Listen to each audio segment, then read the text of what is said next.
to record for those. There are a number of people who wanted to be here tonight and couldn't be. So welcome again to everybody. And a little more on what inspired us to offer this webinar.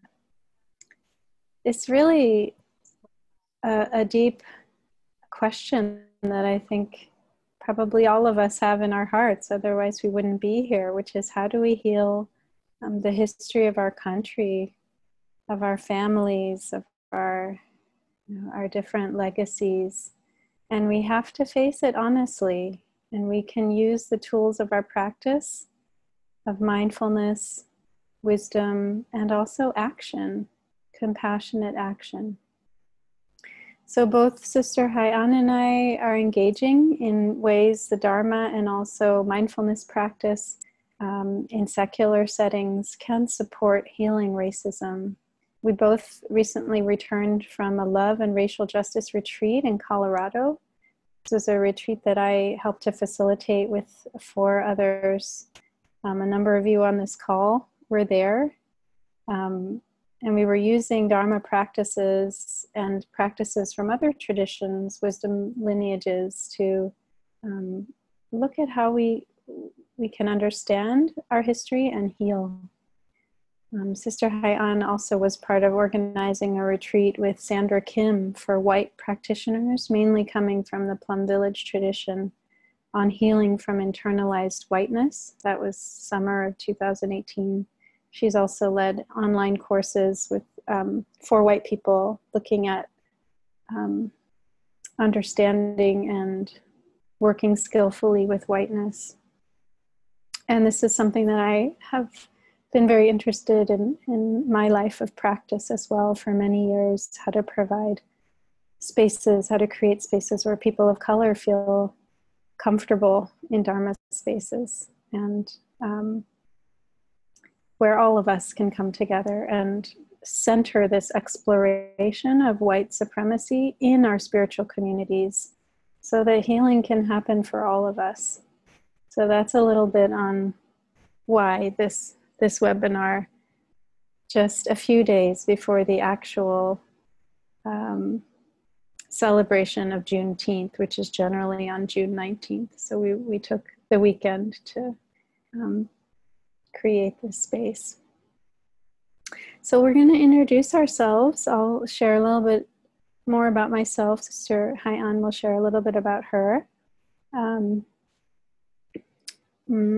So my name is Kaira Jewel Lingo. My gender pronouns are she, her, and hers. I identify as biracial. My mother is African American from inner city Chicago. My father is white from Texas, from Houston. I grew up internationally and always had a question of how do I personally address the wounds of racism that, come into my own life through my parents, through my ancestors.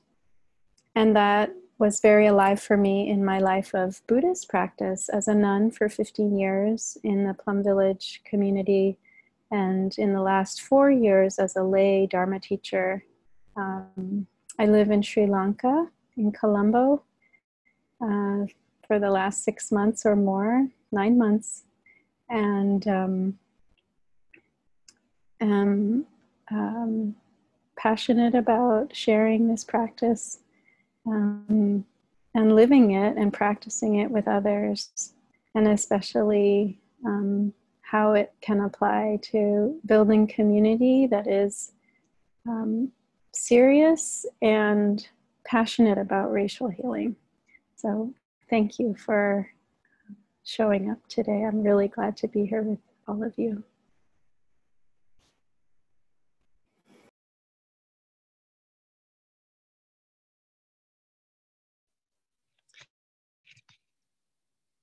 Dear beloved community, I'm also really grateful to be here.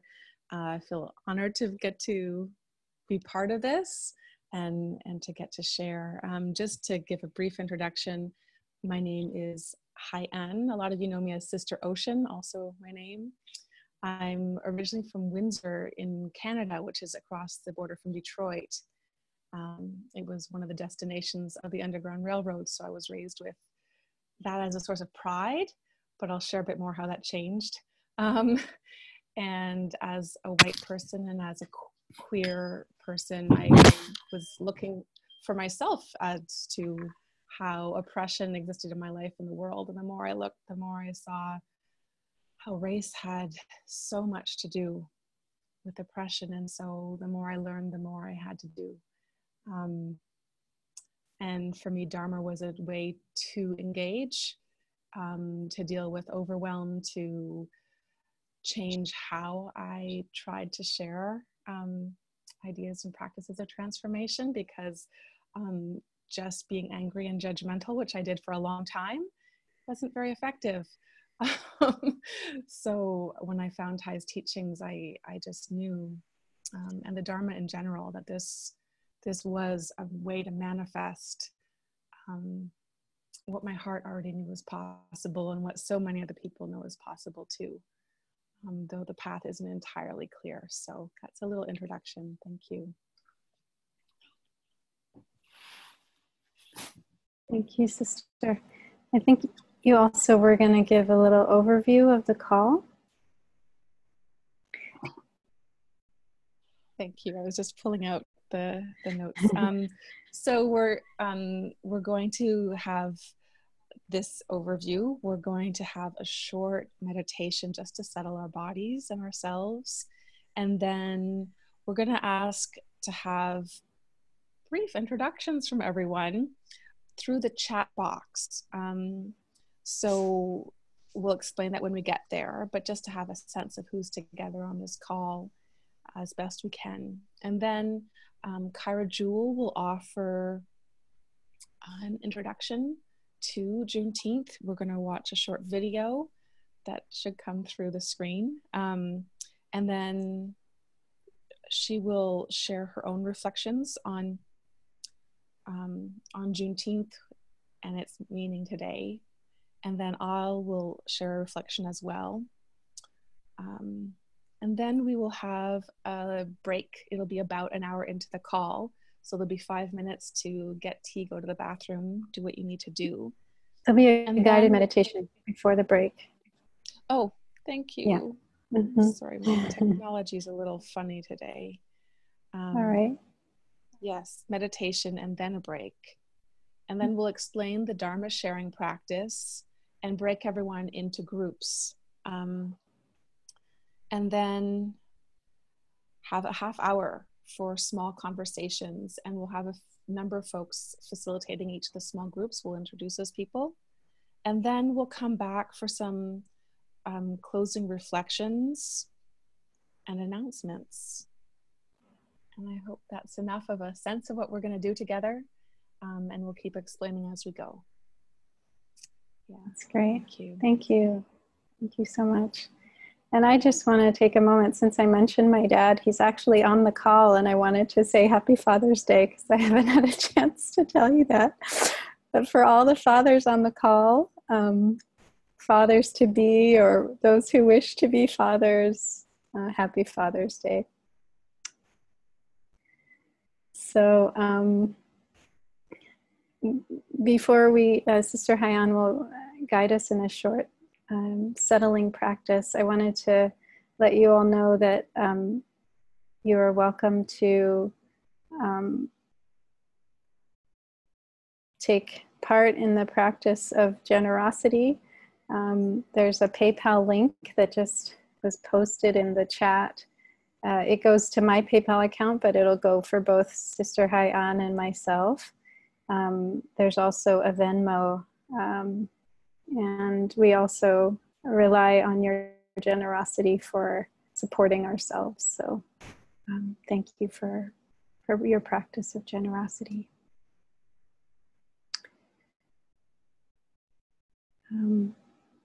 Over to you, Sister.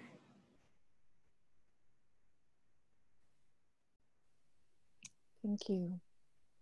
So just check in that Your body is in an upright posture.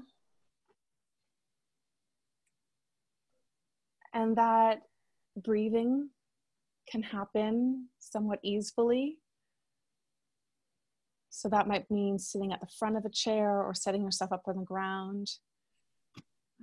Maybe wiggling a little bit to come into an upright posture. Maybe give yourself a little stretch if you need that. Some of you, this is pretty early in the morning still.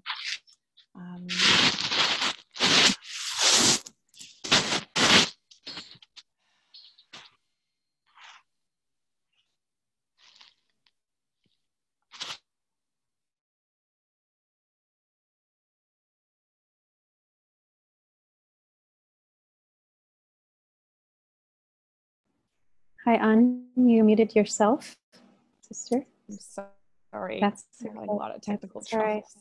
Thank you. No problem. So let yourself breathe in and out fully a few times, really feeling air enter the body and leaving the body. And especially seeing if the exhalation can be a chance to release any tensions that you might be carrying that are ready to be released without forcing them.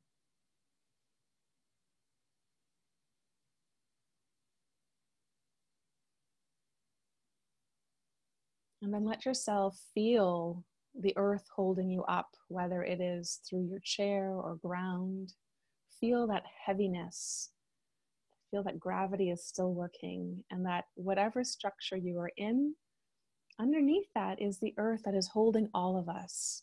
And it's a place we can always return to, especially if anything that we hear in this call brings up perhaps painful or strong emotions. We can always return to the body breathing that is resting on this ground, on the chair, on the floor.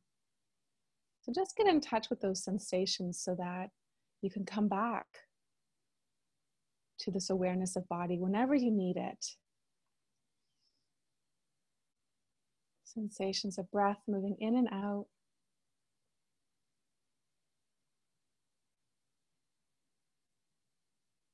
Sensation of body alive on this beautiful planet that holds us all.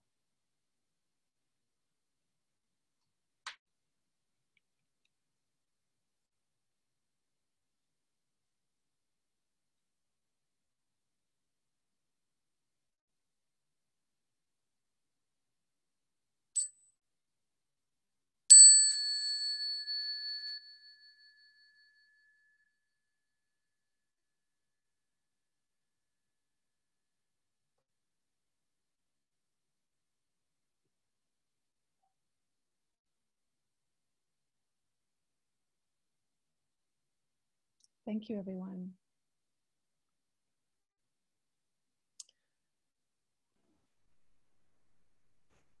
Thank you, sister. So we want to take a little bit of time to invite you to reflect on your intention for this call, why you were drawn to join this on a Sunday morning or midday, wherever you are. So we'll take some time to each put into the chat your name. Well, actually, your name will show up, so you don't need to put your name unless you're calling from a phone. If you're calling from a phone, this won't work. But if you're calling in from a computer, then you can type in where you are located and just a sentence or two on your intention for this call or why you wanted to attend. And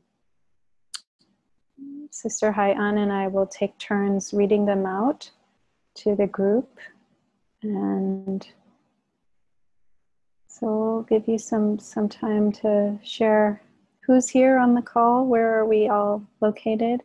I really felt the connection with all of you in the meditation just now when Sister Hai-An reminded us that we were all connected to the earth. I just had this image of all of us around the globe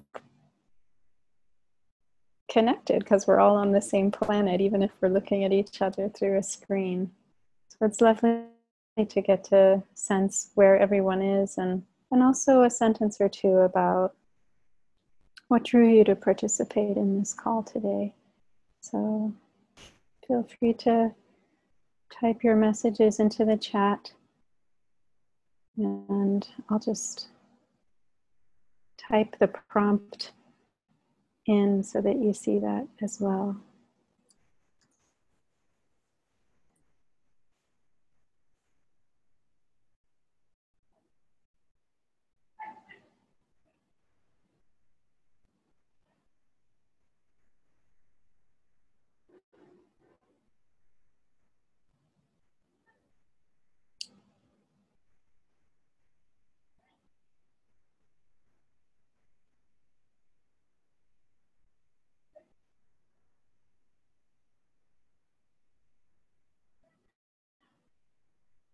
So to read a few, perhaps, we have Helen Hobart from Sacramento, California, and Claude Duwota from Bethesda, Maryland,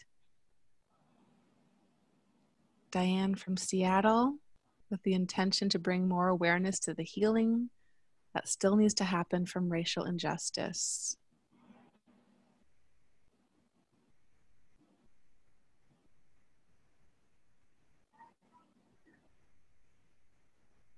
Kaira, would you like to read some? Sure. It's wonderful.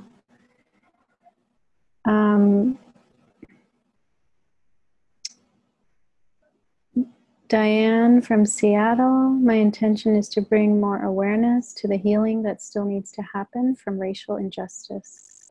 Dylan, I'm taking part from the San Francisco Bay Area. I'm white and my children are Black.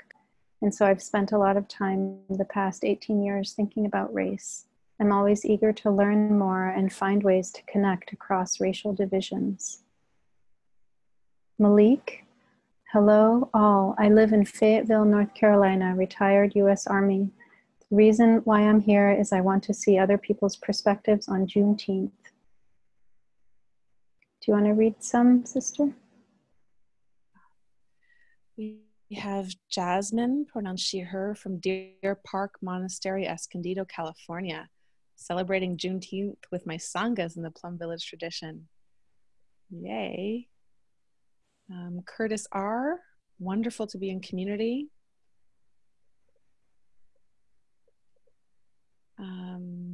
Louise from Oakland, California, land of the Hone people that is being rematriated. Here today because it's so wonderful to be in company on this path. Jean Jakubowski from Blue Cliff Monastery in New York.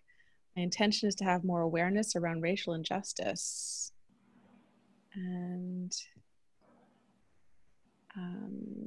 Natalie, oops. Can't read Natalie's message, I'm sorry, but Natalie is here. Jules Jarvis, Tacoma Park, Maryland. A white cis woman who grew up learning to dehumanize people of color and am now on a different healing road of humanization and love. Yeah. All right. Victoria Masusa, what brought me to the call? Connection. Ann Woods, Western Massachusetts, but currently calling in from Salzburg, Austria. I'm looking at the ways in which there has and has not been public awareness and acknowledgement in Germany and Austria, though less so here, of the painful history of the Holocaust, and am struck by the absence, as noted by Brian Stevenson, of this collective awareness and acknowledgement in connection with the history and continuation in the US of racial oppression and injustice. Vanessa Ixil, so lovely to be here, smiley face. Calling in from Bellingham, Washington, original land of peoples of the Salish Sea, Lummi, and Nooksack nations, Mixed racial ethnic background, she, her, we pronouns, intention to keep learning, growing in my racial awareness to support healing. Natalie Neal, Jalisco, Mexico, intentions to be here with others who want to bring awareness to racial injustices. I was born in Mississippi and had experiences I want to explore. Alex Baskin, hi from Boston area, Massachusetts, he series pronouns, wanting to be free, me, free from the alienation of white supremacy. Kaira, a Filipina in Toronto, Canada, to learn to be in the presence of our two sisters, teachers. Vanna from Durango, Colorado. My desire is to deepen my practice in the Dharma and how I can most skillfully help create racial justice as a white person. And Charles Allen Lingo, Jr., Juneteenth in Texas is a comment that reflects a Black-only experience. I want to make this holiday mine as well. Yeah. Dana Wu, Ancestral Homelands of the Coast Salish People, Seattle, Washington. To heal my internalized racial inferiority and to better understand how anti-Blackness shows up in myself. Madeline is in the same room as Dana, continuing to unlearn my internalized whiteness and learn how to honor Juneteenth. I'll read one more. Marianne O'Sullivan, I want to address racism, especially through addressing white privilege, and want to do that effectively and in ways that are rooted in my spiritual practice. I'm white and live in Berkeley. Sister Haiyan, do you want to read a few?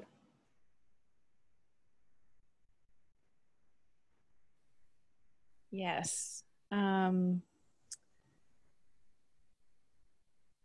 Just scrolling down a little further. Judy Nakatomi in San Diego. Good morning, everyone. Want to continue to be brave enough to be in more conversations around race, racism, inside and outside of the Sangha. Yeah. Emily from Vashon Island, Washington. She, her, from Uchinanchu, Okinawan and Frisian Dutch ancestry, listening to and healing the collective ancestors. Yeah. From Nkwe Chang from Boston area, to learn and touch the suffering of Juneteenth in my heart today. Thank you. To Marie, from Marie, thank you for offering this meeting. I'm listening from Maryland and have lived and worked in Africa, New Zealand, England, and the States. Each is a lot with suffering, and as a person of privilege and a mother, I care deeply and I'm eager to listen, learn, and open myself to what is needed to heal inside and out. I am grateful to be here. Yeah, thank you. Let's see one new one from Tantri, Sister Tantri, from the beautiful community, Deer Park Monastery on Kumeyaaya land. Looking forward to deepening and learning to expand ancestral healing, recognizing and transforming white supremacy in myself and in community. She, her pronouns of Irish, Scottish, English, and German ancestry. Thank you.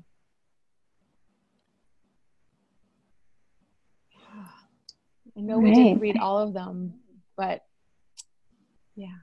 Thank you everyone for sharing. I can read maybe a couple more. I think Marguerite and David, Nigel, Ruth, we haven't read, so I'll just read a few more. Hopefully we'll get most everybody. David from Portland, Oregon. I wanted to sit in to learn about Juneteenth and cultivate my energy of confronting my racism and bias and the energy of speaking up to other white people about racism and implicit bias. Thank you. Nigel Twoes, my Sangha here in Washington, D.C. is the Washington Mindfulness community and is a vital part of my life. But it is an overwhelmingly white Sangha, and I want to figure out how we might fix that. Lillian Fuchs, Boston, Massachusetts, aspiration today to better understand the difference between intention and impact of my whiteness. Did we read Helen Hobart? I'll just read it. Aspiring to revive energies in my Sangha to attend to white privilege and racism, even in well-meaning folks who love the Dharma. Ruth Showalter, I'm an artist, educator, and certified interplay leader living in Atlanta, Georgia. I teach English to internationals at the college level and international women in a sustaining international women. I'm seeking a way to bring honesty to my classroom and community groups about racism in ways that are safe and respectful. I continue to work on my own white privilege. Augusta Hopkins, she, her, lives in San Francisco from Philadelphia. Being an anti-racist is important to me. I love Kaira Jewel and Haiyan. Every opportunity to grow and learn in this is valuable. Bringing the Dharma to heal our internalized and external racism is precious. Okay, I think we got most everybody, and please do continue to read people's reflections. And we wanted to invite you, if it's technologically possible for you to, if you're not already on the gallery view, up on the right-hand corner, there's a gallery view versus a speaker view. And we just wanted to invite you to take in everyone on the call through your eyes, like these beautiful aspirations that we've just heard and shared with each other, to, if it's possible for you to get a sense of all the faces, all the people on this call, just for a moment, and appreciate each other silently for all the journeys we've been on that have led us to now, honoring each other in whatever way feels right. So good to see you all, and so grateful for your beautiful presence. You all are beautiful. Yes, hearts. Thank you. And to those on the phone, we really see you and we appreciate you being here with us. Even if we can't see you, we're sending hearts of love with our hand in shapes of hearts, and we're sending you bows, and we're sending you smiles, and we're sending you kisses. So we want you to receive all of that. All right. So I'm going to offer us a brief history of Juneteenth now. I'm going to share my screen with you to show you a video, but first I want to give a little background, because I'm still learning about the history of Juneteenth. This webinar was a great opportunity for me to learn a lot more. But this, the occasion of Juneteenth is celebrated because Union soldiers came into Galveston, Texas, and announced on June 19th, 1865, that all slaves were free. But the Emancipation Proclamation was pronounced in January of 1863. So this is 2.5 years later. So why is it that Union soldiers are having to announce freedom in Confederate states 2.5 years after the Emancipation Proclamation? So, and just this was an interesting fact that I learned also. The Emancipation Proclamation only freed enslaved people in the Confederate states that had rebelled against the United States. The 4 border states, which were Missouri and Maryland, Kentucky, and Delaware, were slave-owning states, but because they were loyal to the Union, they didn't have to free their slaves. The Emancipation Proclamation did not apply to them. they were allowed to slowly, gradually release their enslaved people. Thought that was interesting. So why did this, why is Juneteenth coming 2.5 years after the Emancipation Proclamation? It's because news traveled slowly, and slave owners purposely didn't tell their captives the news. They fought it tooth and nail. So I'm going to read to you from an article, What is Juneteenth? By Henry Louis Gates, Jr. It was published in the Roots online magazine. We sent you all a link to a number of articles. I'll put it in the, we'll send it to you in our email after the call, so you can look at it if you haven't had a chance to yet. So this is from this article, What is Juneteenth? Since the capture of New Orleans in 1862, slave owners in Mississippi, Louisiana, and other points east had been migrating to Texas to escape the Union Army's reach.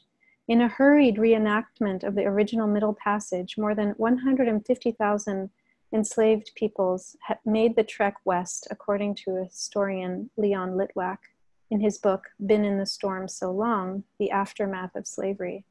As one former slave he quotes recalled, it looked like everybody in the world was going to Texas.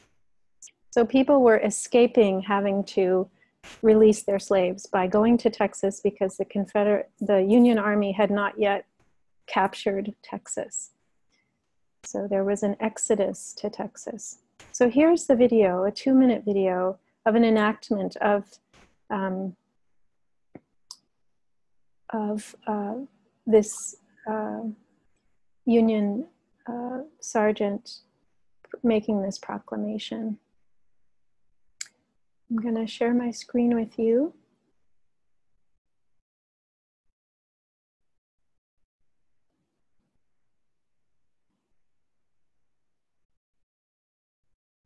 Can you just give me a thumbs up if you can see that? Great, thank you. Good morning. As you know, I recently arrived under orders from General Grant to take command. Can you hear okay? Can you give me another thumbs up if you can hear? Okay, great, thank you. The military district of Texas. We've established our headquarters here in Galveston. This morning, I have signed a number of general orders to be carried out throughout the entire district that will be promulgated later, both in print and by speech. To this august body, I would draw your attention to General Order Number 3. The people of Texas are informed that, in accordance with the proclamation from the Executive of the United States, all slaves are free.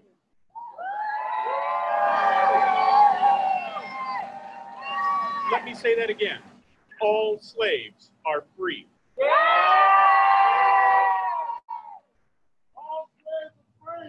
This involves an absolute equality of personal rights and rights of property between former masters and slaves, and the connection heretofore existing between them becomes that between employer and hired labor. The freedmen are advised to remain quietly at their present homes and work for wages. They are informed that they will not be allowed to collect at military posts, and they will not be supported in idleness either there or anywhere else. By my hand, Major General Granger, be promulgated by the Adjutant General, Major Emery, this June 19th, 1865.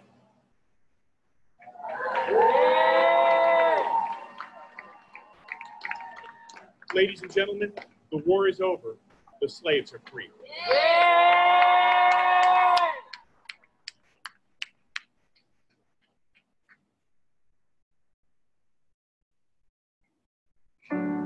Oopsie. Okay. So did that come through all right, that video? All right, great. So I'm going to show you a picture now of a man named Billy McCrae, who was also there when this was announced. Can you see Billy McRae here? Yep.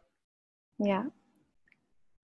So he remembered the Union troops coming into Texas in 1865 and being told that he was free. I thought it was important to see not only white faces at this event, but also those who were actually there, who actually experienced this time of freedom. So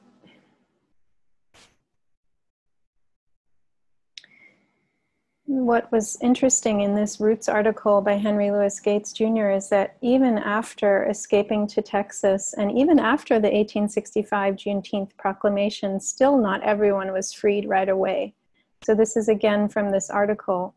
When Texas fell and Granger, this was Major General Granger who made the announcement, he dispatched his now famous Order Number 3. It wasn't exactly instant magic for most of the Lone Star State's 250,000 slaves. On plantations, masters had to decide when and how to announce the news or wait for a government agent to arrive. And it was not uncommon for them to delay until after the harvest. Even in Galveston City, the ex-Confederate mayor flouted the army by forcing the freed people back to work, as historian Elizabeth Hayes Turner details in her comprehensive essay, Juneteenth, Emancipation and Memory. There's also an account of an enslaved woman who was forced to work 6 years after the Juneteenth proclamation, and she describes herself being whipped after freedom just as she had been before.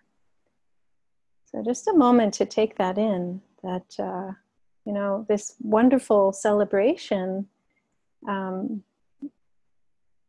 meant a lot for many people at that time, and it also was fought, you know, and resisted in so many ways, so that white slave owners could continue to exploit Black labor as long as possible.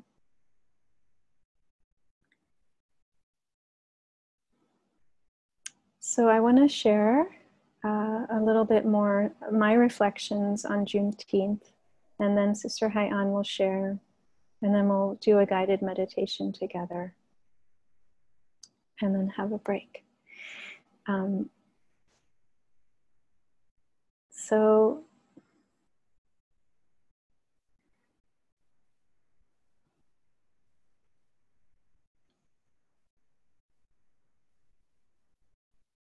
what I found very poignant as I was reading about this holiday and why it's important to celebrate it is that it represents how freedom and justice in the US has always been delayed for Black people. How, you know, after the war, there was lynching, imprisonment, Jim Crow laws, hugely disproportionate impact of mass incarceration on the descendants of these enslaved Africans. And now we have, you know, the attention on police violence and racial profiling. So this is from a Vox article, Why Celebrating Juneteenth is More Important Now Than Ever. It says, it's clear that while progress has been made in Black America's 150 years out of bondage, considerable barriers continue to impede that progress. This is Carlos Hill, a professor of African and African American Studies at the University of Oklahoma, and author of Beyond the Rope, The Impact of Lynching on Black Culture and Memory. He says, I think the question of if Juneteenth is well known and understood is directly tied to the history of slavery not being well understood. And I think that Juneteenth is largely seen as an African American thing. It is not seen as something for the general population. But we all live in this country, and the history of our past affects all of us. So Juneteenth is a holiday for all of us. So an image that came to mind is that of the Sankofa bird. Sankofa is a word in the Twi language of Ghana, and it literally means go back and get it, to return and fetch something. And I'll show you an image. It's of a bird whose feet are facing forward, but whose head is facing backwards.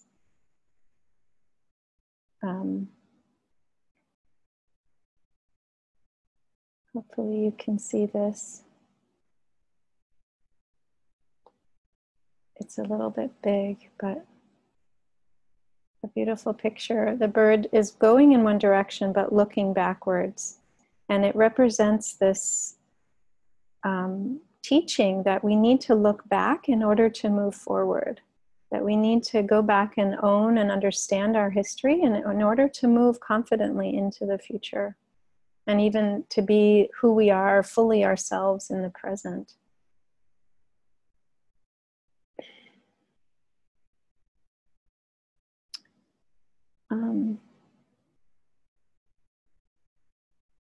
See, how can I stop? Share, okay.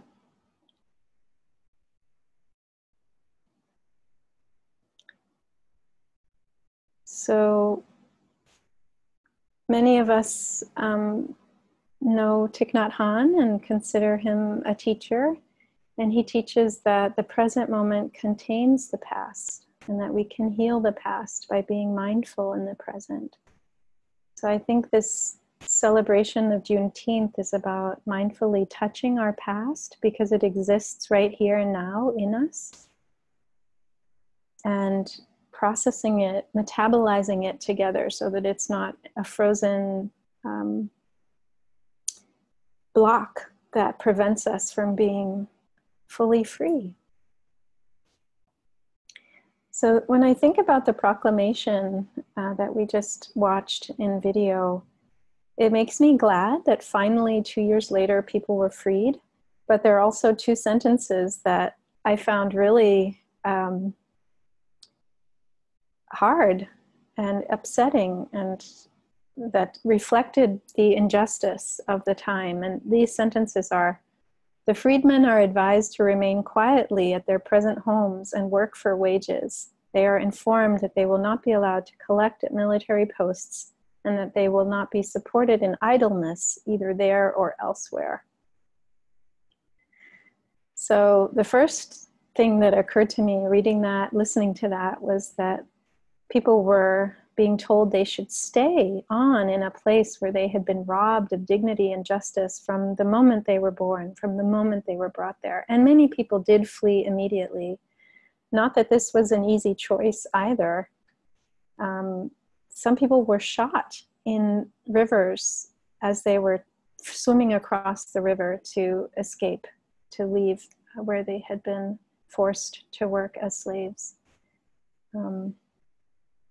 But also the sentence saying to just, remain quietly at home, like just keep doing what you're doing. Just, you can get wages now, but just keep quiet. That these are people who have been stolen from since birth, that were not allowed to earn any money for their work, separated from family, whipped, beaten, tortured, mutilated. And that's it. Just keep working for wages, And then the sentence about no idleness being tolerated.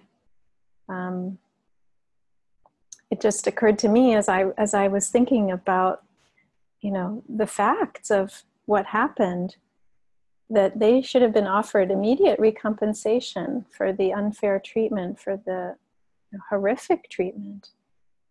Just as someone who's wrongly accused, who serves a prison sentence, is eligible for damages when it's found out that, they've been wrongly imprisoned. And also I kind of, it was really hard to swallow the words to not be idle, because I thought these are people who deserve years of vacation, who have not been idle for one moment. They'd be whipped if they were idle. Now the sentence is, idleness will not be tolerated. Well, So, and yet, you know, this was the person coming to liberate. These were, you know, that consciousness could not be conceived of, that there could be, you know, some real humanizing honoring of all of their work, of all of their blood and sweat and tears. You know? So that was just quite shocking. And that was the reality for those people. So I want to talk a little bit now about what life was like for people who did stay, whether they chose to, or they just weren't able to leave, or they were terrorized into staying. And I want to tell you a story from my great-grandmother, Jeanette Weatherford. She lived to be 101, and she was born in Tupelo, Mississippi. I'm going to show you a picture of her.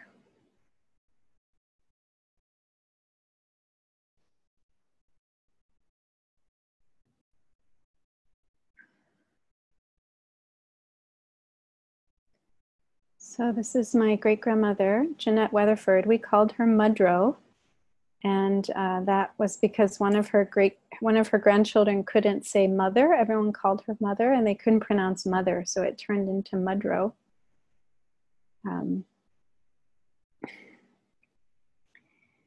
She was born in Tupelo, Mississippi in 1900. And she was the daughter of sharecroppers. She was the 13th of 14 children. So her grandparents were born into slavery. Her parents might have been also. I'm not sure about that. So this is a story that she has told me when I was about 19. We were sitting across the kitchen table from each other, and she used to tell me many stories about growing up in Mississippi. I'll stop so I can see my notes. So she told me a story of a white family that had taken in a young black boy, and he worked for them, and they raised him. And this family had a daughter. She grew up and she married a businessman, a traveling salesman. And one day she was found murdered. And the husband, who was a traveling salesman, accused the young black servant, the help in the house, of having killed her. And so my great-grandmother witnessed, either heard about or saw herself, that this young black man was tarred and feathered and then going to be burned alive. The father of the family, who had helped to raise him and knew him well, didn't believe he did it and wasn't able to persuade the mob that he was innocent because the white husband had accused him of it. So out of mercy, so that he wouldn't endure the pain of being burned alive, he shot him through the heart as they were putting him on fire. And later it came to pass that they found out that it was the husband himself who killed his wife. You know? So just feeling the pain of that.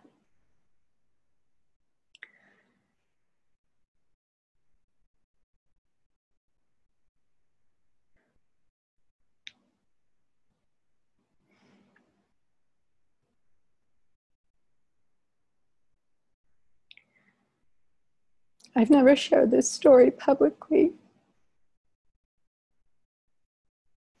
but this was part of the history that my family passed down to me of what Black people lived through on a daily basis. The injustice and the dehumanization and the fear for their own lives. because this kind of thing could happen to anyone at any time for no reason. So as soon as my great-grandmother married, she got married at 19, she and her husband moved to Oklahoma. She said, I just wanted to get out of Tupelo as quickly as I could. So they moved to Oklahoma. They had 2 children there. My grandmother was born there, and then they moved to Michigan. My great-grandfather was a mechanic, very skillful, also very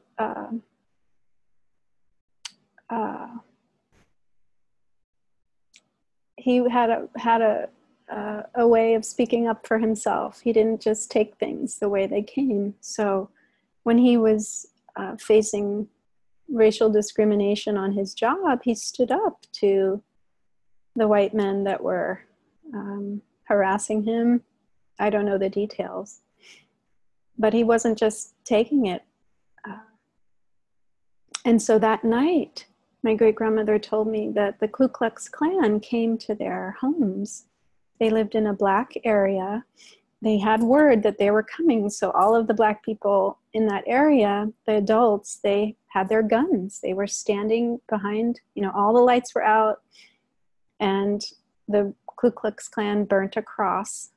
My great-grandmother said she had all the children hide under the bed. And they made it known that they had guns by shooting into the air. And so the Ku Klux Klan left. They didn't want a shootout.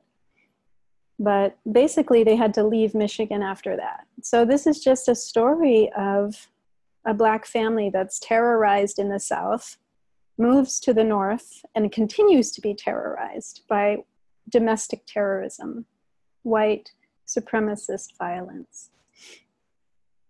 And they eventually settled in Evanston and lived in, extreme poverty. My great-grandmother's daughter didn't have shoes to go to high school. She dropped out of high school because they had 1 pair of clothes each. This was an extremely bright woman, my grandmother. She couldn't get an education because of poverty. So the legacy of slavery continues, and this, what I was taught in school, I don't know if it's still taught this way, but that the Great Migration of Black people from the South to the North was an economic choice, was a wish for more economic opportunities. And in fact, if you visit the beautiful museum in Montgomery, Alabama by the Equal Justice Initiative, Brian Stevenson. It's called From Slavery to Mass Incarceration, and it's actually built in a place where they held enslaved Africans, enslaved peoples who were to be sold. That was the hub where people during the domestic slave trade were kept in pens in order to be sold to the plantations that were needing more and more labor in the Deep South. So their museum is in an actual place where people were kept and sold. In that museum, it makes it very clear that the Great Migration to the North was not as much for economic opportunity as it was to escape terrorism, to escape being lynched, to have a chance to raise their children in some kind of safety. And even then, we know in many northern cities that wasn't the case. So that was a very important rewrite of history for me when I understood it better in the museum. And then we know that many people who were freed were right away re-enslaved because of the convict leasing practice in the South, where you could get arrested for loitering, just walking around, and you could be put in jail. Of course, to get out of jail, you needed $10, and people who their whole life savings, working their whole life enslaved, would be $5, right? So they couldn't get out of prison, and then that state, to make money, would lease them to coal mines. So there's a story, it's a novel, a beautiful novel from Yaa Gyasi, a Ghanaian author. The title is Homegoing, but it tells a story which I'm sure is based in the reality of many, many people, of a young man who this happened to him. He worked in coal mines for 30 years as basically a slave. And this was legal according to the Jim Crow laws after the ending of slavery. So the museum makes it very clear, in many books, many, a lot of history makes it clear slavery didn't really end. There was mass incarceration. There was, huge violence inflicted on Black people, whether they stayed in the South or often even if they moved to the North.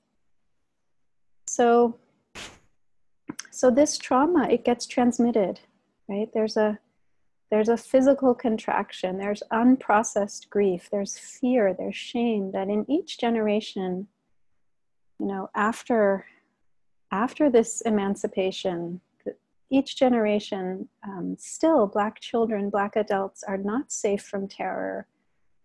And even if there's not physical terrorism, there's economic terrorism.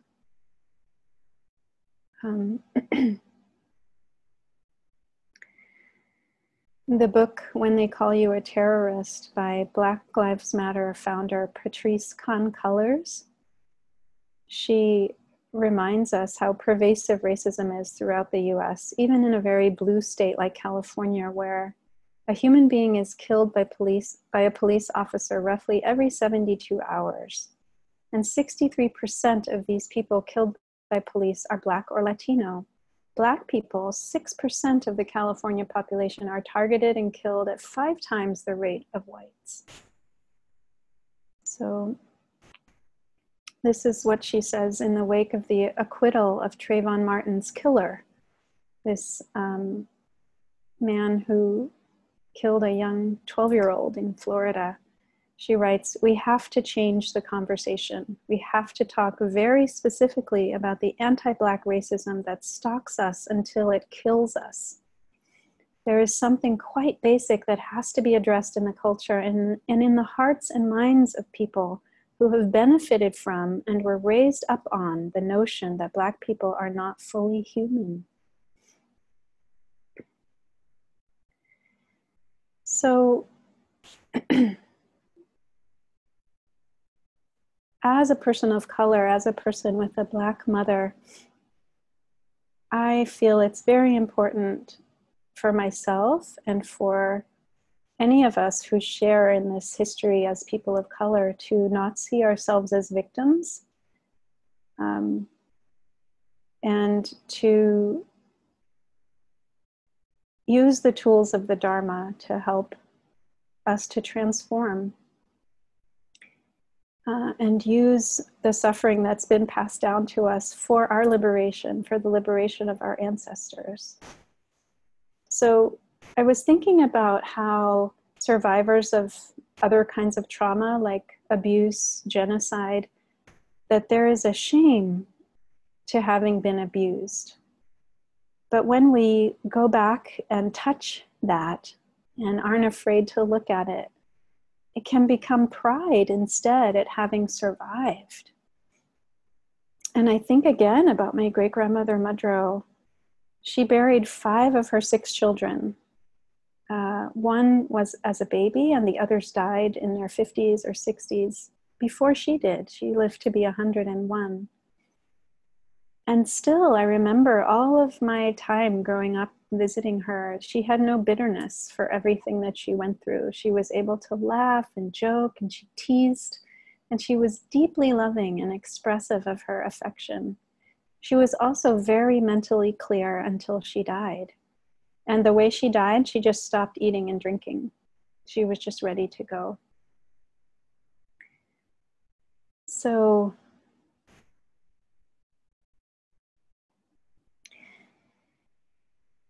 that's a huge legacy as well, that she survived all of that racism and violence and fear and managed to pass on love and clarity and a sense of dignity. So when we practice mindfulness and open up to our bodies, to our breath in this present moment as something precious, worth loving and caring for. You know, when we listen to our bodies, care for them with good food and rest and exercise and healthy touch among loving people, you know, we change our history. We heal the experience of our ancestors, whatever they looked like, whatever kind of privilege they had or didn't have. And we create community for ourselves. That's the possibility of what we can do in this present moment. Create community where we can be fully human, where we offer respect and reverence for each other and for our journeys. So mindfulness spaces and dharmic spaces can do this.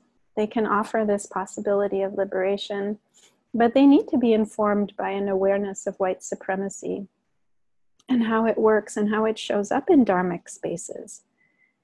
And there's still a lot of work to do in this area, but there are more and more of these spaces that are becoming a reality. One of them that I want to just highlight and lift up is the East Bay Meditation Center in Oakland, EBMC. And when we come together in places where privilege is acknowledged and addressed, where we can practice a spiritual path of real liberation, it can help us to reclaim our full humanity, to really show up as our full selves, where we don't need to shut down one aspect of ourselves to fit into the dominant narrative of privilege, where our intersectionality is welcomed, where we have our access needs addressed, where our non-binary gender identities are welcome, where queering of our practice can happen, really listening to the voices of queer folk and just centering non-dominant realities so that everyone is welcome and practices are put in place to center the voices of those who have been unheard for too long. So all this is possible, and this is the promise, I think, of Juneteenth, of a holiday that has us really go back and look at our history and claim our history as a collective. We can reframe the connection as African American people that might have shame about slavery. We can reframe that as a relationship of pride, of celebration, of the strength of our ancestors and of ourselves. So this is again from Carlos Hill. I think that Juneteenth is a necessary moment of observation because our government and to a certain degree our nation and our culture has not really acknowledged the trauma of 4 million enslaved people and their descendants. It hasn't acknowledged the impact this institution has had on this country and continues to have on this country. There hasn't been a national accounting, and I think the Juneteenth holiday is kind of a reminder of that. And it will continue to be a reminder and a haunting until we do. It's necessary, but it isn't sufficient in terms of what we need to do when it comes to acknowledging this history. So just to close, I want to let you know that some good news is that this June 19th, the actual day of Juneteenth, the House Judiciary Subcommittee on the Constitution, Civil Rights, and Civil Liberties is scheduled to hold a meeting on June 19th to examine through open and constructive discourse the legacy of the transatlantic slave trade, its continuing impact on the community, and the path to restorative justice. So Ta-Nehisi Coates and Danny Glover are going to testify on Capitol Hill at a slavery reparations hearing. I think the first of its kind. So ending with the words of James Baldwin, who encourages each of us to take action in our own way. I'm not interested in anybody's guilt. Guilt is a luxury that we can no longer afford. I know you didn't do it, and I didn't either, but I'm responsible for it because I'm a man and a citizen of this country, and you are responsible for it for the very same reason. So we're each responsible. We each carry the weight of this burden. So let's act with compassion and wisdom. There's a beautiful image of the statue of Avalokiteshvara, the Bodhisattva of compassion, with hundreds of arms. And in each of her arms, in the palm, is an eye, and that's the eye of wisdom. So it means we take action with wisdom, with compassion. So what is the way each of us can act and be engaged and take responsibility for this history that we each share? Thank you for your kind attention.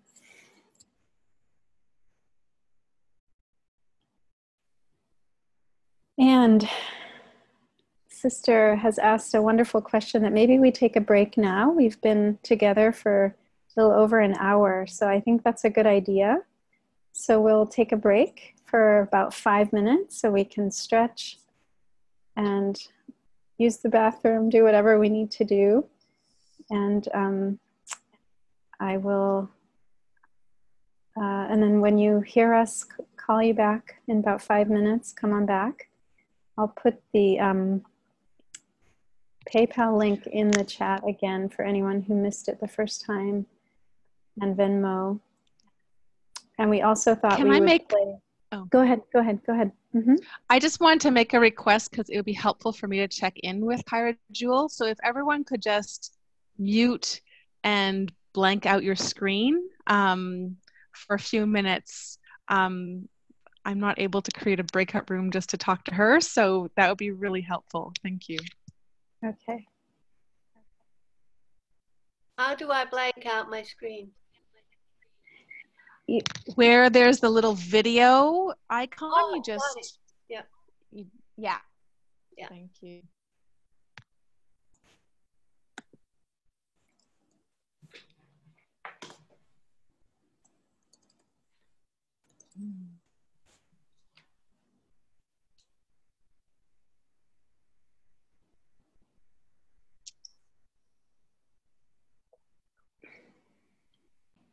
So we are coming back. Can you all hear us still? Oops. Yeah.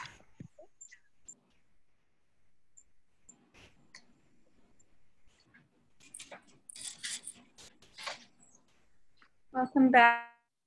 If you had to go. All right. Welcome back. Welcome back. Hope you enjoyed the video if you could see it.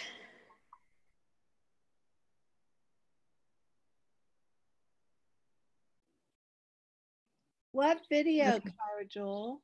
Oh, did you not see? We were playing a video. We'll play it again at the very end. So if you want to stay on at the very end, we'll play it. Yeah. All right. So we're going to turn it over to Sister Hai-an.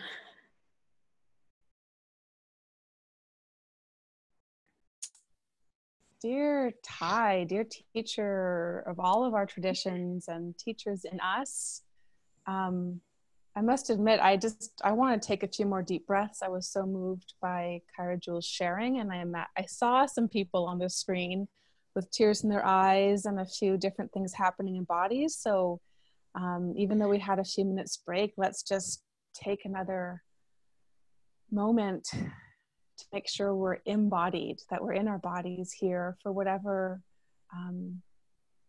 comes. And just to let folks know, we've tweaked the schedule, so we're still going to finish at this time we said we would finish. We won't be having the small breakout groups, but we're going to figure something else out. So we'll let you know. So I just wanted to share a little bit as a white person looking at this holiday, and I take this opportunity to look at the specifics of Juneteenth, knowing that learning to love and learning to be respectful and create a culture of justice is a vast cosmic notion.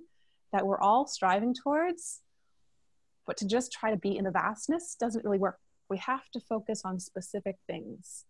I think it was Saint Bonaventure in the 13th century who said, don't try to just love God, love a rock, and then learn to love a plant, and then maybe learn to love a few people.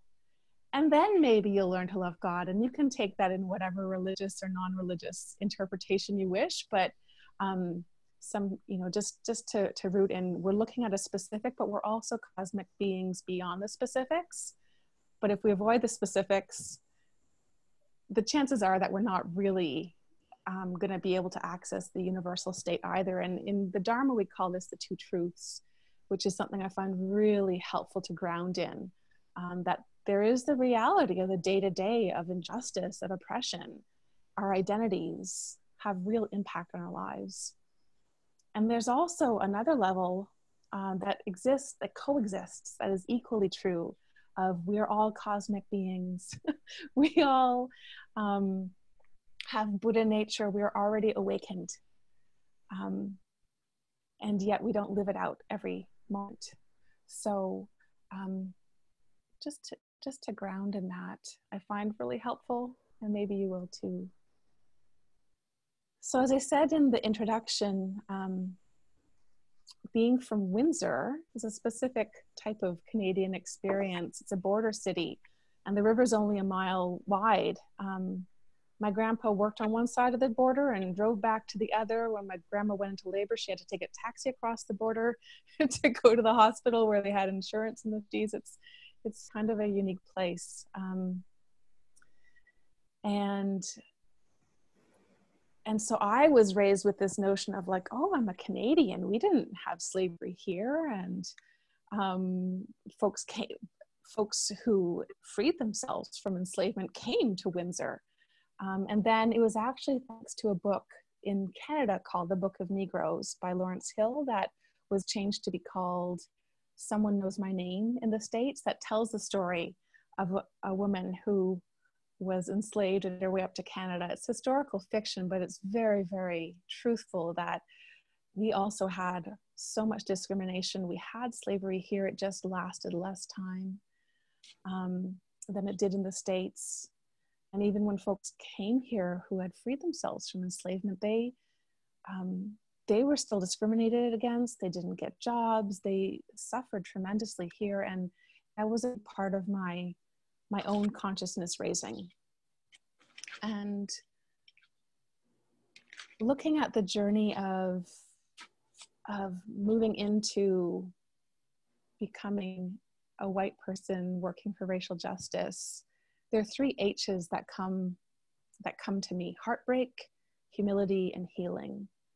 And the first is heartbreak, because until our hearts break, we're not really in it. Whiteness, white supremacy teaches everyone to be numb to the atrocities that we get used to. And so letting the heart break was so essential for me to not just be in it with my head. It's really easy to be for things intellectually, but until our hearts break open, until there is something in the body that changes, we're probably staying on the surface. And for me, the practice of touching the earth, the prostrations we do in the Plum Village tradition, were a huge opening to both heartbreak and healing, which is the third that I'll get to, because it's a practice that invites people to get in touch with the positive and negative things we've received from our ancestors, our blood ancestors, our cultural ancestors, and our spiritual ancestors. So I spent a few weeks on my first retreat to Plum Village doing these touching the earth practices. And when it came to cultural ancestors, I had to cry my eyes out for a few weeks continually to really feel how much shame I felt to have white settler ancestors, to be part of this. But the point isn't to stay in that. The point is to move through it so that it doesn't create a block. That unconscious, always avoiding pulling back from the possibility of touching that heartbreak. Once we go into our heartbreak and are okay with it, then we become so much more free to move beyond it, or at least to move through it, and to not always be avoiding heartbreak, because most of us are avoiding pain because that's how we're wired as humans. So studying history and doing some sort of spiritual practice to access the reactions to the traumas of humans, whether they're my ancestors or not, is hugely important, which brought me and brings me still to the second H of humility. I want to tell a tiny story. On my first silent meditation retreat, I was doing walking meditation outside, back and forth, and there was a little trail of ants whose path I was walking over. And at one point, I paused to look at them, and I just had this beautiful heart-opening experience of, I'm one with the ants. I'm one with the clouds. I'm one with the trees. And it was just this phenomenal experience. And then the voice in my heart continued and said, pardon my phrasing, but this is what it actually said. It said, oh shit, I'm Hitler too. And it was this realization that if we want to move into oneness and move beyond a sense of separation, it's not just for the pretty, nice things. It's for the horrors too. And that really helped me to continue this path of racial justice work, of knowing I have the white supremacist in me too. And I have Dr. Martin Luther King Jr. I have all of it. We all have all of everything in us when we understand the teachings of interbeing. But it's so easy to it showed me how easy it is to focus on the more pleasant and comfortable aspects of interconnection. And, you know, whether it's men doing work around sexism, cisgendered folks doing trans ally work, we all have parts of ourselves that are in that more oppressor, dominant role. And it's so easy to just avoid that. So the humility of, I'm part of this too. I'm part of the stuff I want to avoid. I'm part of the stuff I want to distance myself from. Hugely important. Thich Nhat Hanh's poem, Call Me By My True Names, dives into this deeply. So if you haven't read it, Call Me By My True Names. For me, it's what brought me into the practice. It is my whole life's aspiration, really, to not run away from the 10,000 joys and 10,000 sorrows of the world. And humility is a word I used to find kind of distressing, or not distressing. I just turned away from it because I thought that it was a synonym for shame. But really all wisdom traditions encourage and teach the importance of humility. And I learned that the root of the word is to be humble, is humus, like the earth. And so thinking of humility as being steady and receptive like the earth gave me more capacity to say, oh, you like this too? And even if someone, even if I'm receiving information that I don't want to believe, it helps that pause to ask, am I sure? Or as Thich Nhat Hanh gives the sixth mantra called, you're right in part. So even when I feel myself getting kind of defensive as a white person around issues of race, I don't have to, no one has to agree with everything everyone else says.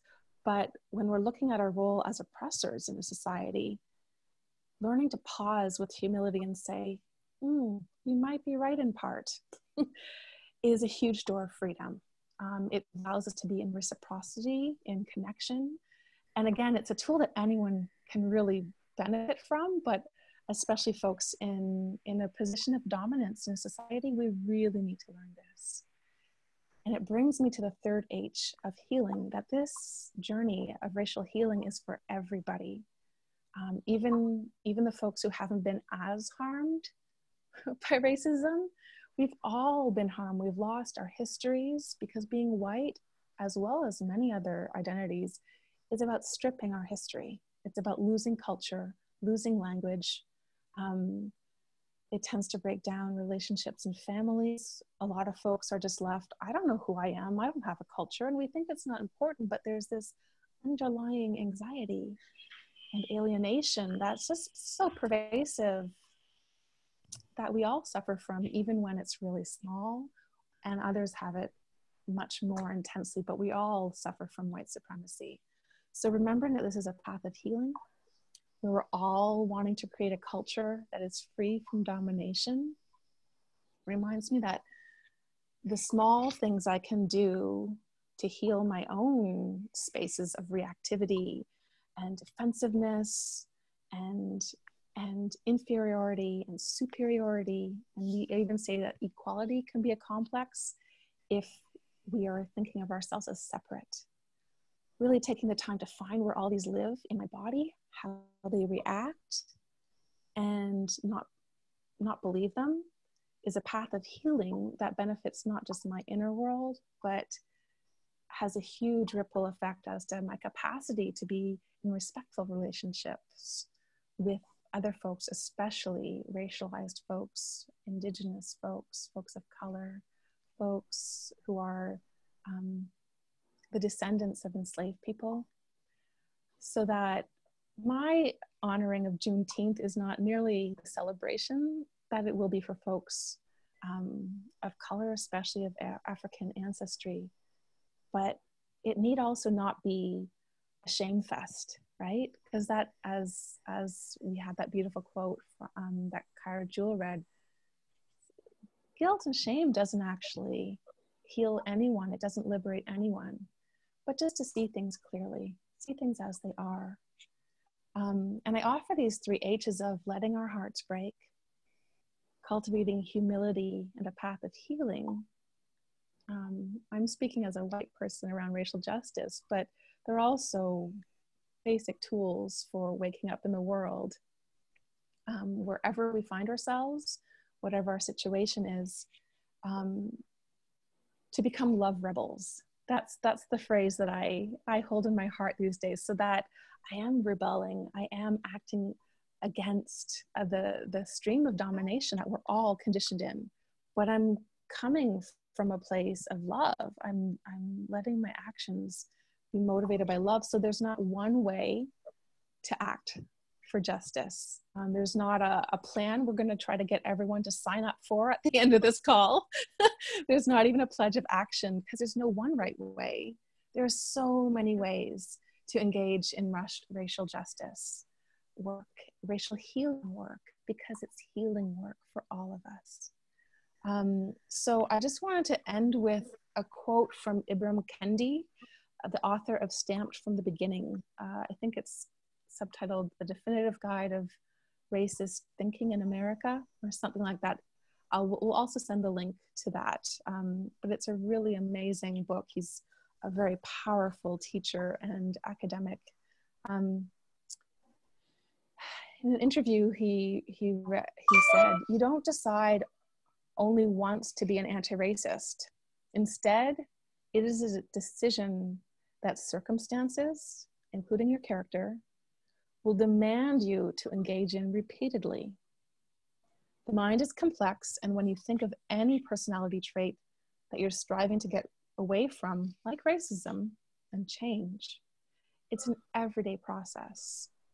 So we're wanting on this call also not only to engage in the history and some of the meditative contemplative practices that give us the capacity to do this work, but also this is an every practice. This is something we engage in repeatedly. There's no one way.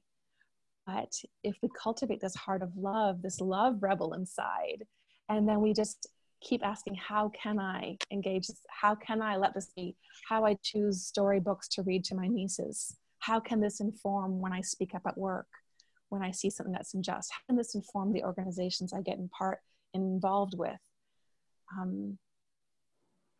This is how we move this into the world. So it's not just a personal, but it's also not just political. It needs to have both. So Thank you so much for this chance to share. And we're going to take a little pause. So I'm going to invite a bell just for us to breathe, and then back to Kaira Jewel for a moment. Thank you.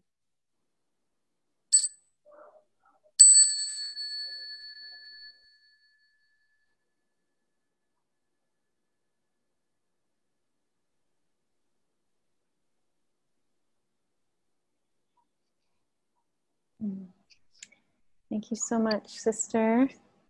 Can you all hear me okay? Okay. Yes. So grateful, sister, for your reflections and for everyone's attention. So we'd like to do a short guided meditation now. And then we'll break into some sharing groups. So I invite you to feel your body and to find a posture that will support you in ease and also awareness, alertness. It might be seated, it might be lying, it might be standing. So take a moment to feel into what your body needs right now. And take whatever position is supportive for you. So we begin with the body in all of this work. It's the place where everything happens. Racism happens to and between bodies. It's a physical thing. So let's feel our body in this moment and really honor our bodies in this moment. Taking some deep breaths.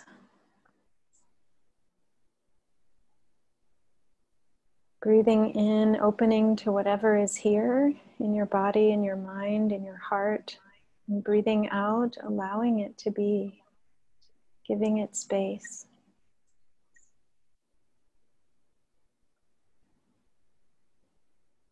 Opening as you breathe in, allowing as you breathe out. And noticing what's coming up in you after hearing the reflections, the history of Juneteenth. Maybe there's some discomfort, resistance. Maybe there's joy, maybe there's ease. Maybe numbness, checking out, or anger, or judgment. Maybe there's physical experiences of shaking, or pain, or releasing.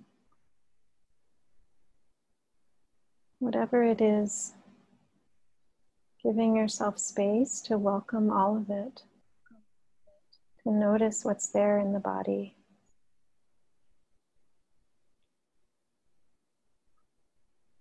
Breathing with the present moment experience.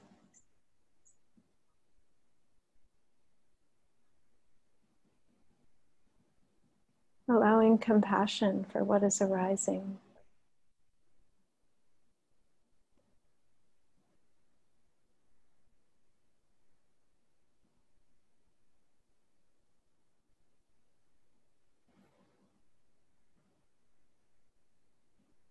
Noticing your body and where it's making contact with whatever you're standing, sitting, lying on. Allowing it to be.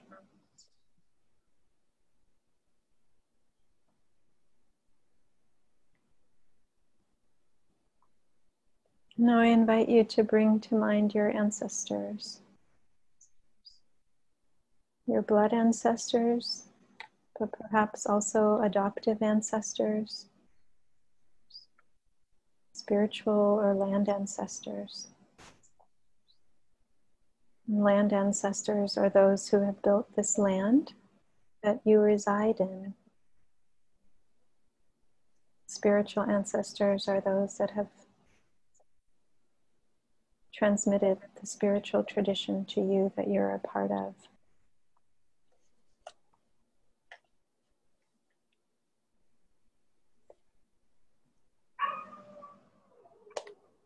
So feeling our ancestors in us.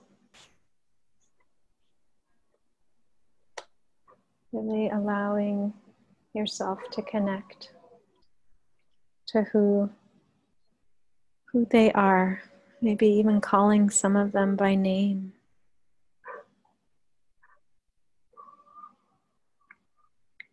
The woundedness of our ancestors is our own woundedness.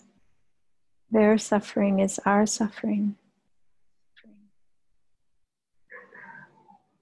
Allowing that in.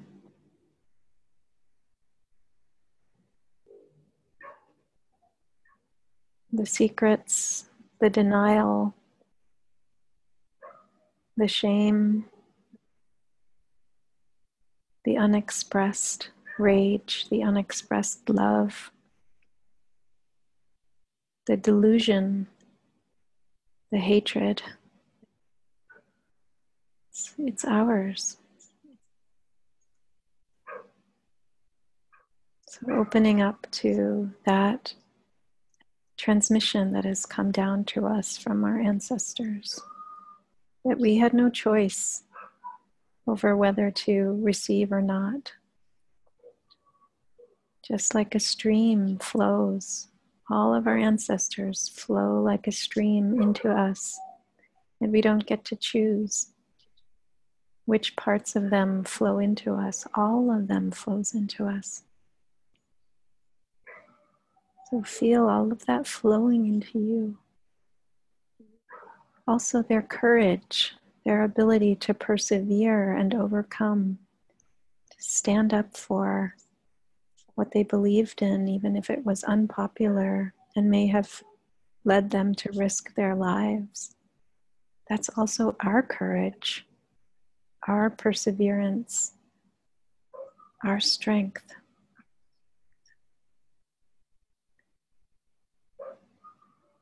So opening to the reality of our ancestors in us right in this present moment.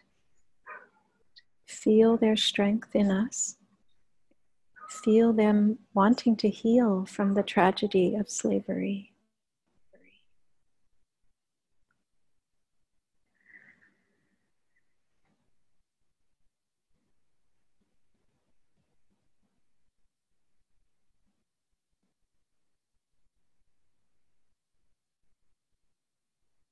Connecting with them with kindness. We hold our ancestors with great tenderness and with deep clarity. They are in every cell of our body. So when we hold tenderly each cell of our body in mindfulness, we're holding our ancestors with the same tenderness. You can let your ancestors know, I'm here for you. I want to heal together.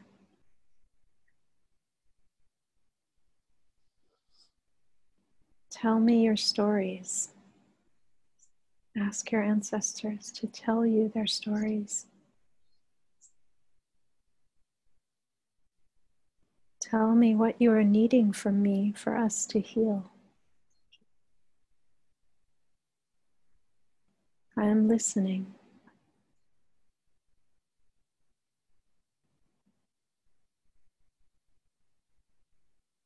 Staying in your body, asking, what would our ancestors want us to do now to heal the trauma and injustice of slavery?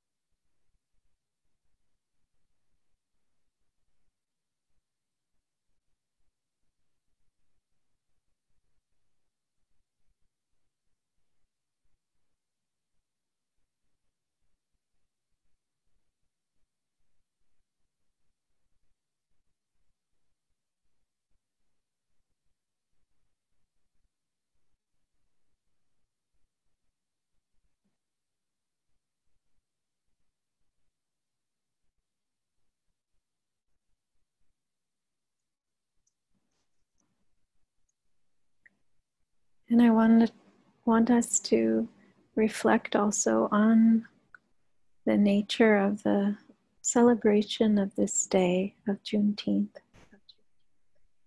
So as we connect to our different ancestors, blood, spiritual, land ancestors, let's connect to the many people throughout history who did the right thing, who stood up for what was just, for the ending of suffering, often putting their own lives at risk time and time again.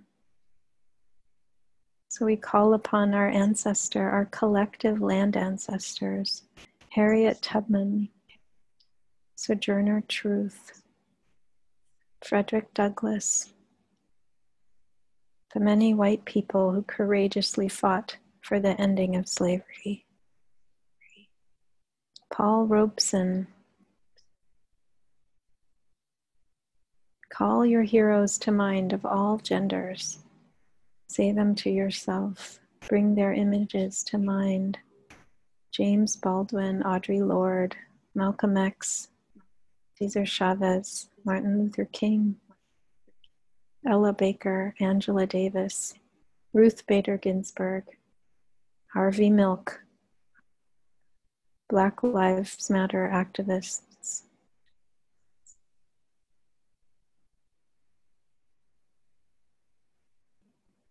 those working to protect the planet, to slow down climate change, those courageous journalists telling the truth, risking their lives in so many places, Indigenous peoples standing up for the rights of all beings to safety, to land, protecting the waters, protecting the animals and people in their lands. Bring to mind any and all people who you are inspired by, who were and who are unafraid to tell the truth and act for justice. Just as our ancestors flow into us as a stream, all these courageous, beautiful people flow into us as well. We celebrate them. We celebrate us, the ways that we are a continuation of them. So we celebrate on this day our own capacity to act on behalf of freedom, emancipation for ourselves and for all beings, in every breath, in every step.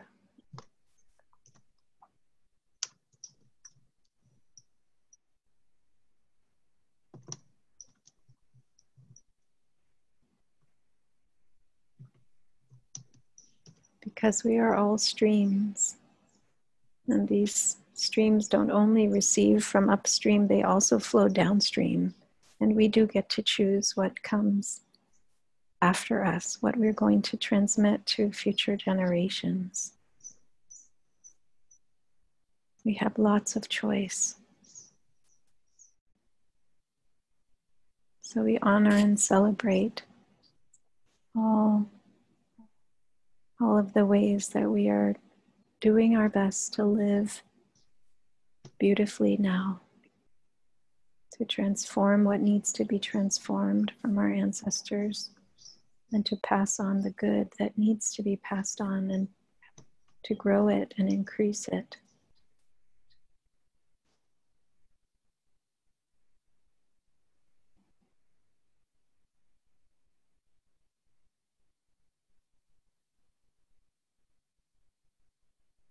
So, in honor of each of you and the warrior in each of you, the beautiful bodhisattva in each of you, I bow with deep respect.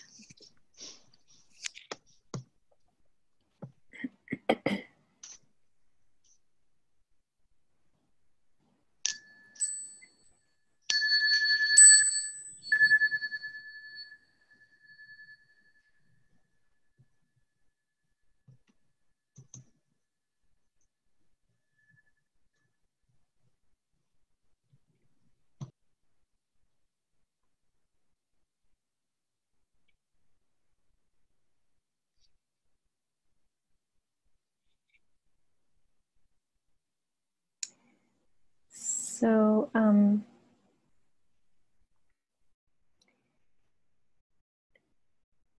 there is I think you have a good idea here. Sister Haiyan shared with me. I think we'll do our announcements for closing, and then we'll end in our separate discussion groups. That's how we'll close out our call. Or actually, or you'll also mention maybe doing our closing reflections together. I think that might be the easiest. So I think we could just stay together and offer our reflections. Does that? Yeah? Okay. Thumbs are up. All right. So here are, we have about 10 minutes. So we'll quickly tell you what we wanted to say in closing. Just that we'll be sending you an email following up that Sister Haiyan and I are planning to perhaps offer something like this as a series in the winter or next year, a longer reflection on Dharma and race. So we wanted to let you know about that. This recording will be available within about 24 hours, so we'll send you the link. And we also have, both of us, newsletters that we were happy for you to sign up for if you want to hear from us. So I'll put those in the chat as well to stay in touch with us. And then also, if you'd like to give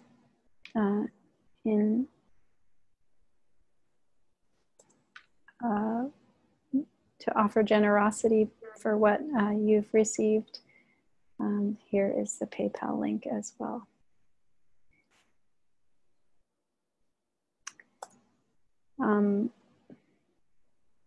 Kaira Jewel? Yes. When we get off the phone, that link is going to be gone. So, and we'll send it to you by email as well. Okay, great. Yeah, yeah. So we had some reflection questions that we wanted to offer you, and there'll just maybe be time for us to hear from a few people, and then we'd also like to invite everyone to write maybe a sentence or so of what's come up for you from this call, so we can also hear from everyone, and we'll just read those in the chat. But our reflection questions, we had a different set of questions for people of color and other ones for white folks. But the ones for people of color are, how do you connect the story of Juneteenth to your own life? What qualities of yours and your ancestors do you want to celebrate today? So I'll put that question in the chat.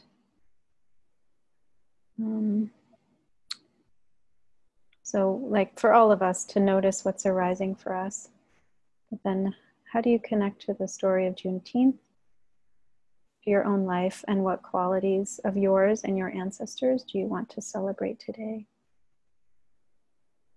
For those who identify as white, we also ask what's arising for you now, how do you connect the story of Juneteenth to your own life? And then referring to the Kendi quote, not just about how you think and feel, but about your actions.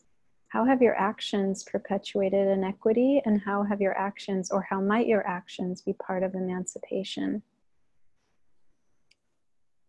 And then I also have a celebration question too, which is how might we celebrate our own actions on behalf of emancipation for all?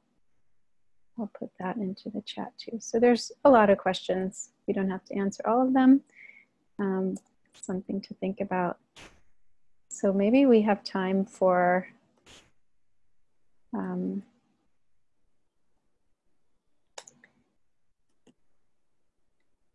two or three people to share, and we would love to prioritize the voices of people of color and invite you to speak first. if you are ready. And if not, you won't force, but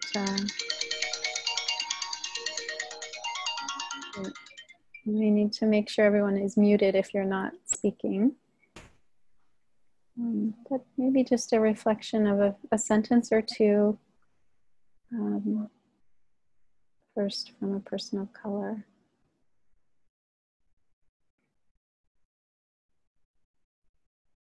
And you're welcome to write your responses in the chat. I see some of you have started to do that. That's great.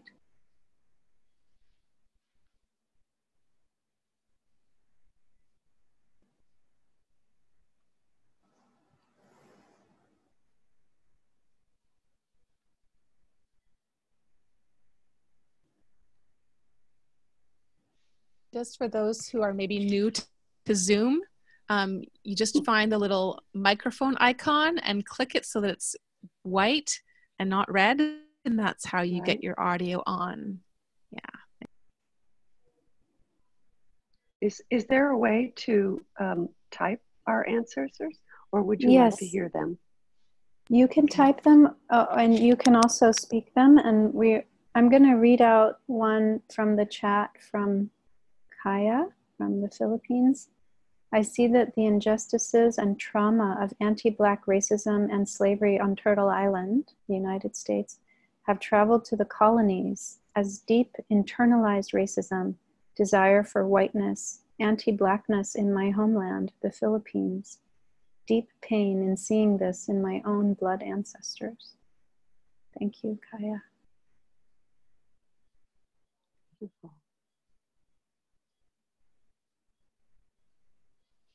From Annie. For me, Juneteenth is a way to remember that there was and is ongoing resistance to freedom for people of color, so we can never become complacent. Thank you. I think we can open it also to a few people who might like to share directly. You're also welcome to write in the chat.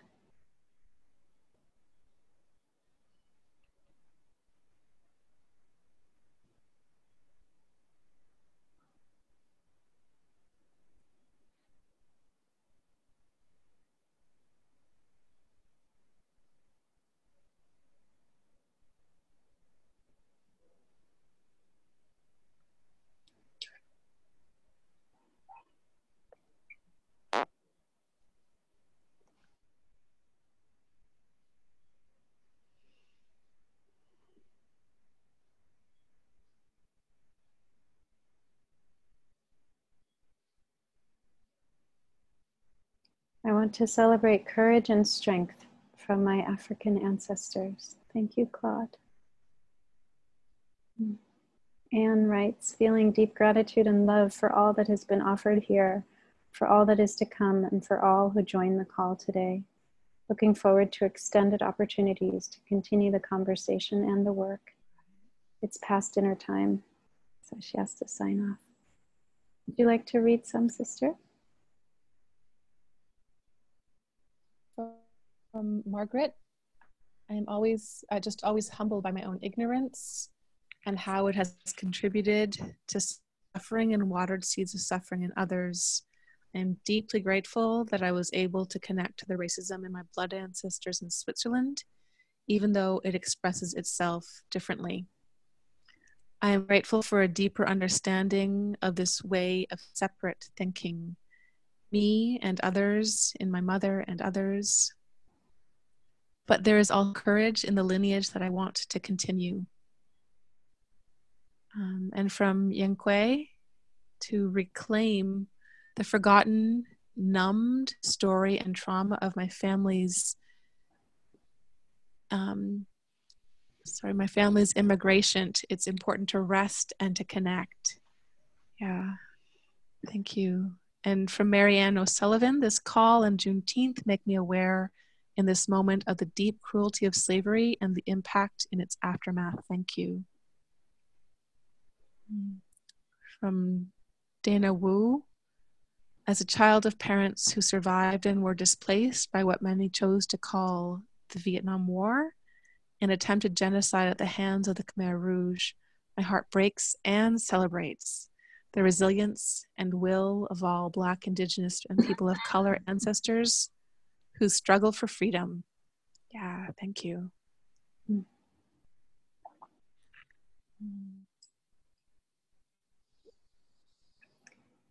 This is from Camille.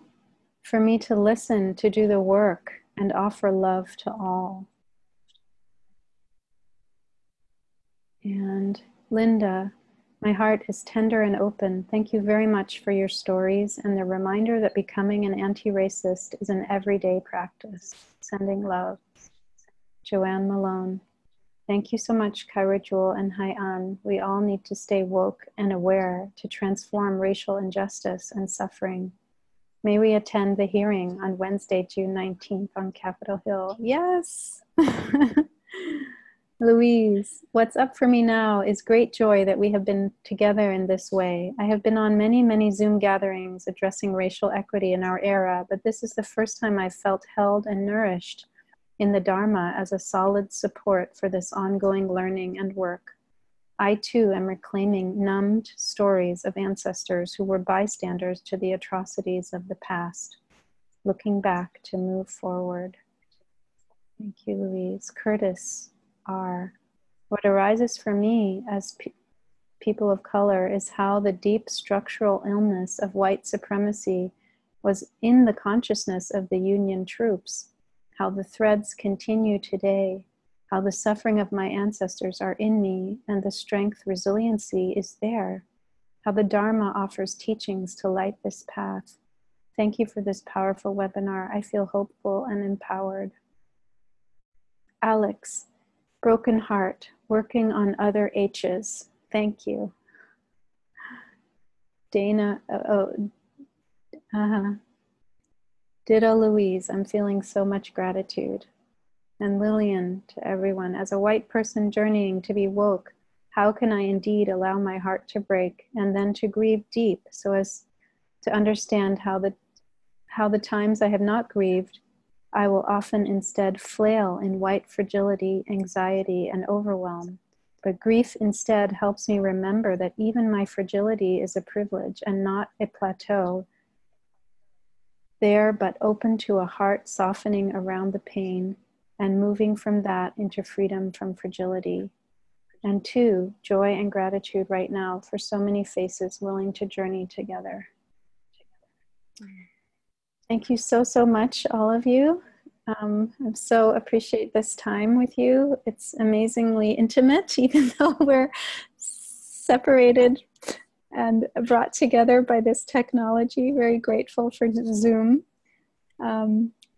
There's still more beautiful things coming through, so this call will stay open for another 5 or so minutes so everyone can read what's coming through in the chat. And as a way to exit, I'd like to play the Lift Every Voice and Sing video with Juneteenth images, but I want to give Sister Haiyan a chance to say goodbye as well.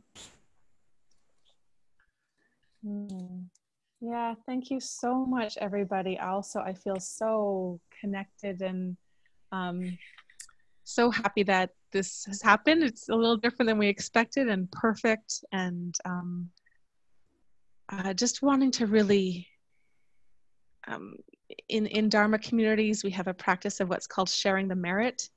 Merit's not a word I always connect to, but I like to think of it as a moment to remember that whatever wisdom or courage, strength or healing we've been able to tap into in this space, may we let it grow within ourselves and may we share it with the world, knowing that our practice is a gift, not just for ourselves, but for everyone.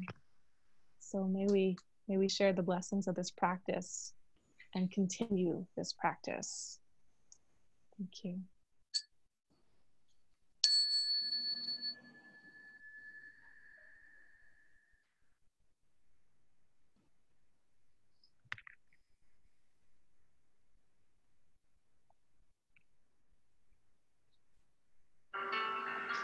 Can you hear this?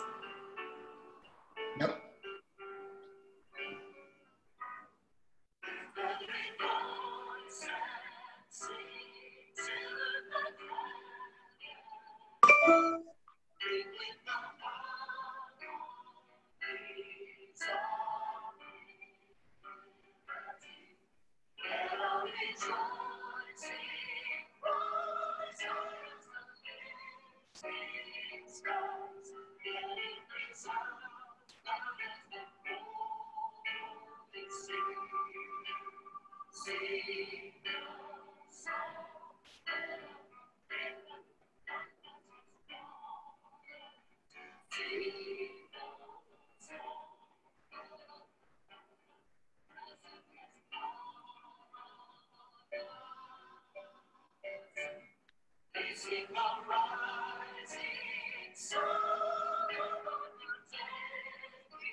So good to be with you all.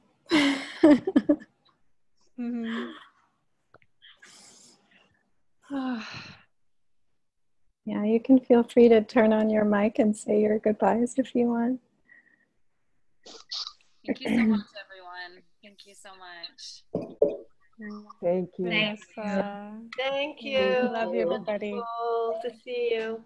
Such a gift to see so many familiar faces. Thank you, Thank you all sisters. very much. Thank you very much. Thank you. Much love to all. Much love. Bye. Love. Yeah. Bye. My heart is full. Thank you.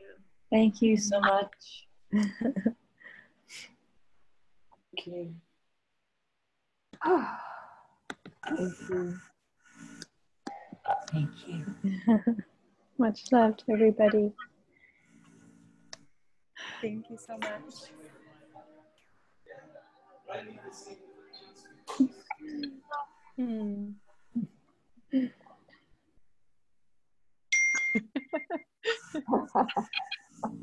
Normally folks just jump off, but today we all want to stay. Nobody wants to leave. We want to hang out with you too.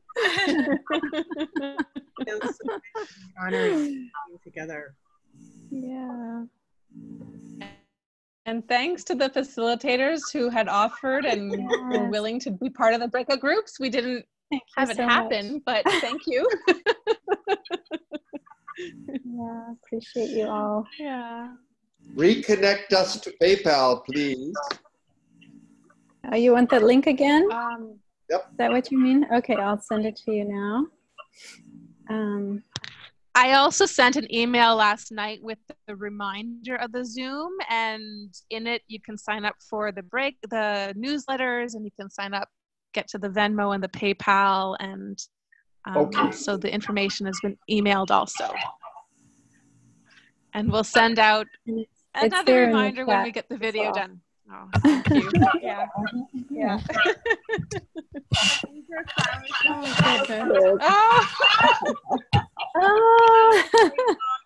Beautiful.